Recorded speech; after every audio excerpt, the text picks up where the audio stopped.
So basically সামনে চলে এসেছে সাগর ভাই, চলেন আমরা র্যালিটা এনজয় করি।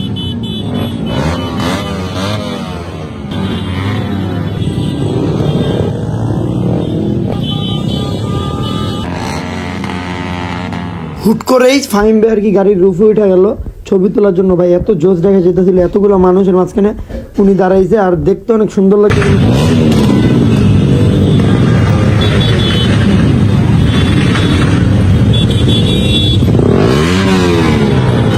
মোহাম্মদপুর থেকে র্যালিটা শুরু হয়েছে, আর আপনার পুরানো বাণিজ্য মেলায় আইসা র্যালিটা শেষ হয়েছে।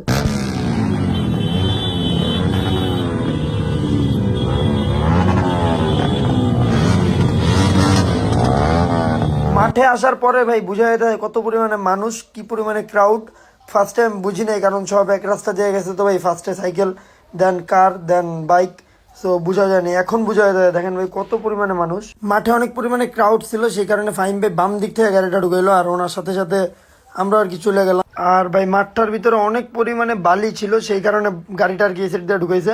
ওই সাইডে আর কি গাড়ি ডাইভাই ছিল চাকা, কারণ বালি তো খালি মাঠের ভিতরে, সেই কারণে। আর ধুলাবালিতে একটু প্রবলেম হয়েছিল সবারই, দেখেন ভাই অনেক পরিমাণে ধুলা ছিল, বাট প্যারা নাই, চিল।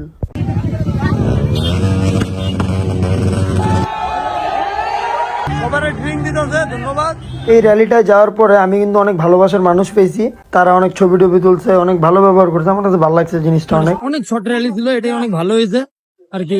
বেশি বড় র্যালি হলে দেখা যায় এত মানুষ নেওয়া করলে অ্যাক্সিডেন্ট হয় বা টুকটাক ইনসিডেন্ট হয়, তো সেই জিনিসটা হয় নাই আলহামদুলিল্লাহ। তো এই ভিডিওটা আশা করি এনজয় করছেন, কারণ সবাই ফাহিম ভাইয়ের চিনেন, ফাহিম ভাইয়ের ফ্যান পেজেই আমার এই ভিডিওটা দেখতে শিওর আমি। তো আজকের মধ্যে এখানে বিদায় নিলাম, ভালো থাকবেন সবাই, আল্লাহ হাফেজ।